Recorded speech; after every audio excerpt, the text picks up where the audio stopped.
That's right, Spurs fans. It's report card time. Who made the grade? Who was saved by the bell? I don't feel tardy. I'm done.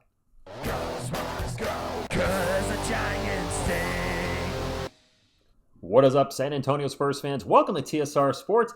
Real quick, it's official. We lost the coin flip, or should I say the Hawks lost the coin flip, and our Atlanta pick is going to be 14. However, we've lost the coin flip recently, and that worked out okay with us getting Wemby. So we'll see what happens with that. We'll do more mock drafts in the future, but let's get to the report card for our Spurs for the season. And I caught that Eric Alamo did a report card, and I thought, you know what? I got all my grades over here ready to go. Let's compare and contrast. I've not looked at anything yet for them, so this will also be a reaction to how they graded the Spurs. Of course, while we're going over this, drop a grade on your thoughts on any particular player, or all of them, or none of them. That's all good. Now that the San Antonio Spurs regular season is over, it is a perfect time to see which players lived up to expectations and which underperformed. Grading each player on a letter scale comes with the caveat that their grades are relative to expectations. Blake Wesley had very different expectations from Victor Wembanyama. That is true. So let's get into the tale of the tape. CP3, they gave him an A-. About 9 points, 7.4, my goodness. Let's start that over. 8.8 points, 7.4 assists, 1.3 steals in 28 minutes per game. They gave him an A-. What did I give him? I gave CP3 a B+. In the same ballpark, in his 20th season, he played all 82 games, which is incredible. From what it sounded like from the other players, he was a great mentor. He pretty much met my expectations and actually exceeded them a little bit, giving a B+. All right, B+ for me, A- from Air Alamo. And I did see Stephon Castle's up next. Oh, his grade's right down there. So I turned off my internet turned off my wireless card so we don't keep getting pop-ups. So Rookie of the Year frontrunner Stephon Castle. They gave him an A. They didn't really say much about him. They gave him an A. All right, well, I'll give my 2 cents on what I graded him, and I gave Castle an A-. Close to an A. I gave him an A-. I will admit my expectations were not that high with him coming to this season, but seeing how fearless he is, how confident he is, his ability to attack the rim and get to the free throw line, the finisher that he is, the way he doesn't get shaken from a poor shot or a poor performance, he was very impressive. Does need to work on his shooting. He was a terrible three-point shooter this season. Could work on his free throw shooting a little bit as well. And his off-ball defense, from what I haven't noticed it a ton, but it does need some work. You guys have definitely said it needs work in the comments. And then the decision-making. We saw far too many times Stephon Castle, with that fearlessness, would drive into the paint, and then he's surrounded by 3 dudes, and the shot gets blocked or it gets turned over. He's 20 years old. He's a rookie. He'll learn from his mistakes, I'm sure. I give him an A-, but I certainly would not argue with an A. And I got to say, I'm a little surprised at the next one because, spoiler alert, I gave De'Aaron Fox an incomplete. I didn't think we had enough of a sample size to actually grade him, so I'm really curious to see what they gave him. He played 19 games with us. He was injured the whole time, only played 5 games with Wemby, so I, again, thought it was unfair to grade him. They gave... Okay. Well, never mind. Moving right along. Devin Vassell. What an odd season for Devin Vassell for sure. He got off to a strong start, coming off the bench and averaging 20 points in his first 9 games. Then after rejoining the starting lineup, he mainly struggled, including a disastrous February. Did better in March. They gave him a C+. Okay. What did I give Devin? Oh. I forgot to give him that. I gave Devin a D. Oh, man. I'm probably get some flack in the comments, and that's okay. Respect your opinions. We can agree to disagree. I gave him a D. And yes, the contract is part of that. $29 million this year, which was the highest contract that's going to be exceeded with Fox's extension.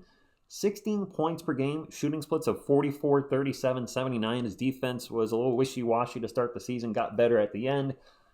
I was disappointed. Maybe I had my expectations too high because we on the channel were talking about maybe Devin Vassell can be the Robin to Wemby's Batman, and that's not going to be the case. Next year, he might be the 4th option in the lineup if he's even still in the starting lineup. I don't know what the Spurs are going to do with him. I don't think he's going to play well as a 4th option.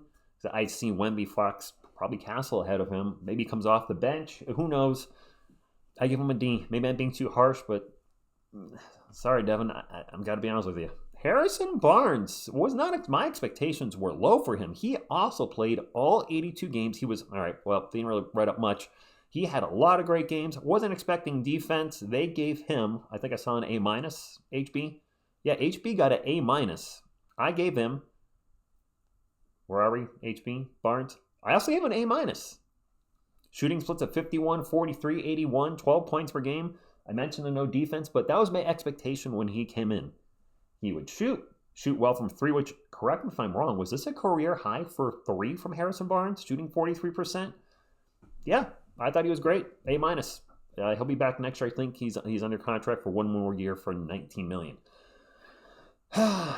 Victor Wembanyama averaged 24.3 points per game. I just caught that, which, by the way, is the same exact amount of points my man David Robinson averaged his rookie year. Just putting it out there. Just dropping some stats. He accomplished by expanding his game, putting up 9 threes a game while hitting a respectable 35%.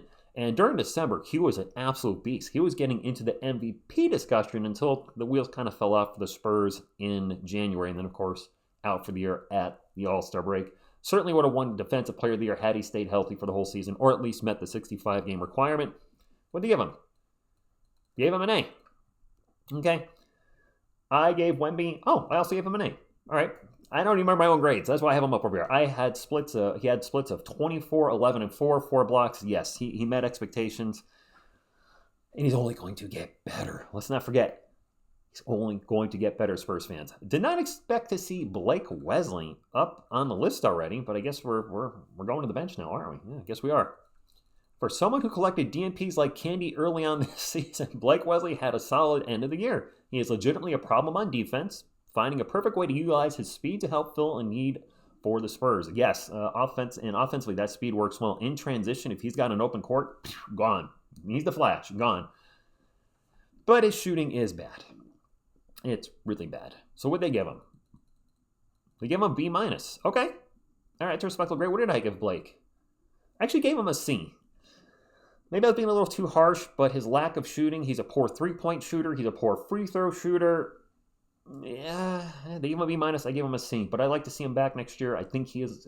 We did pick up his option, and I hope he continues to get better because having De'Aaron Fox, who's blistering fast, being replaced with another blistering fast point guard keeps the tone the same, if you will.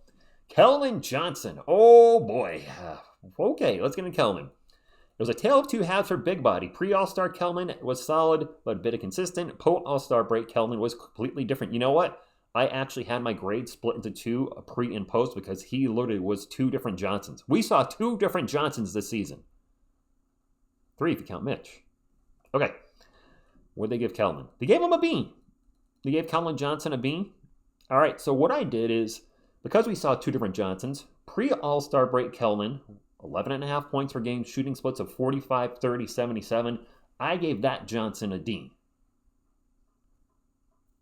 Post-All-Star break Keldon, 14.8 points per game, shooting splits of 53, 34, 78.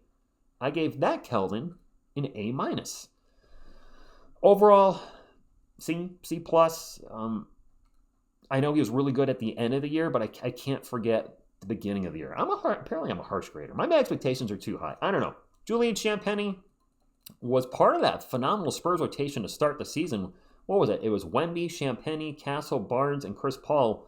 I believe that had the best plus-minus within a reasonable amount of minutes for the Spurs. Champagnie, they said, has solidified himself as a part of the Spurs rotation even after he's demoted to the bench. He may not get much better than he is now. Gave him a B. Penny, I actually gave a C. Also played 82 games, by the way. So 3 guys played 82 games. So got to give credit to the guys that played all 82. I gave him a C. They gave him a B. Meet in the middle. C+, B-. I don't know. Very curious on your thoughts on Champagnie, guys, because I know some of you are yay, some of you nay. Whatever you say, he's definitely on a good contract. We originally signed him for 4 years, $12 million, $3 million a year. He's definitely outplayed. At the very least, he's outplayed his contract. Sandro Mamukelashvili. Given his solid play throughout the season, it seems as though Sandro Mamukelashvili was jerked around a bit. He probably should have earned a spot in the rotation long before he actually did. And yes, of course, they brought it up.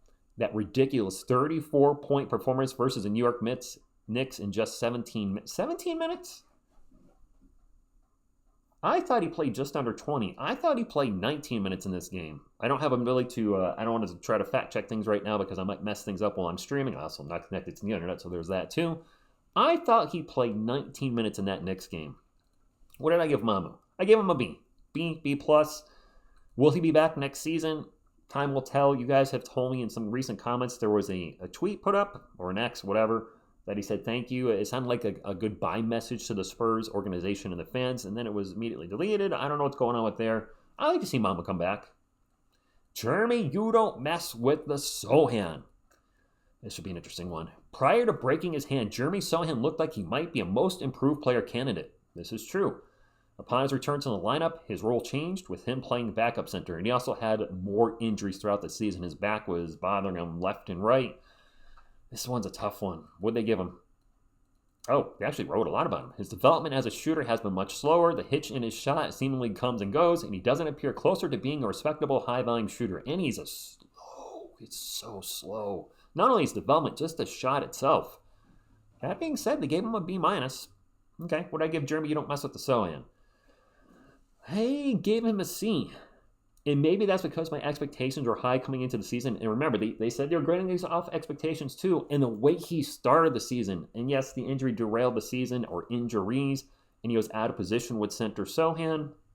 I gave him a C, but I could agree on a C plus between the grades there. He is one of our best defenders. He had a career-high shooting percentage of 54% from the field. Granted, a lot of that was in the paint and around the basket. I'd like to see a healthy Jeremy Sochan that's not out of position. Center Sochan this season, point guard Sochan last season. Can we let the kid develop in a natural spot, either at the 3 or the 4, whatever? But can we actually just, he's still young, and I think he's going to be a part of our future. But is it going to be as a starter or a bench player? I don't know. His contract extension's coming up. Let's see what the Spurs do with it. We should be almost wrapped up here. I can't think there's too many guys left, or none. Okay, well, they did not mention some players, so I will mention them. We got everybody except for 2. I'm going to grade them because I graded them. Malachi Branham was not on their list. I graded him a D because, well, Malachi. I'm grading Malachi a D since he doesn't play D. There's no D with that guy whatsoever. I like Malachi. He showed some ability at the end of the season. Give him credit. He's not afraid to shoot. If he gets the ball in hands, he's taking the shot if it's there. But no defense, Malachi. And then last but not least, Charles Bassey, an F. I know it's mostly injury related. He had some nice moments in the season. My goodness, it's time to move on. If the Spurs bring him back, what are we doing? I like Charles. Don't get me wrong. He can't stay healthy. Has he played more than 40 games the last 3 seasons with the Spurs? Last year's season ended because it was a torn ACL. The prior season, a fractured meniscus. And then the same knee this year was bothering him when he only played a couple games, like post-All-Star break. He can't stay healthy. I wish him the best, but we have to move on from him. So there you go, Spurs fans. There are the grades. We matched up. I matched up a little bit with Air Alamo. The question is, who did you match up with? Air Alamo, old TSR, or neither, and you have your own grade? Really curious on this one in the comments down below. Real quick, we'll be live for the I'll be live. I don't think Miss TSR can make it for the Thunder and Grizzlies tonight at 7:15 p.m. Hopefully this next game is much better. And if you guys haven't heard, I am calling all the Thunder games. I picked a team to fall in the playoffs, and that was the one. And it's been fun, but I'd like to see no blowouts. So like, comment, subscribe, all that good stuff, and hope to see you for the game tonight. Thank you, and as always, go Spurs go. Go Spurs go, 'cause the Giants stay.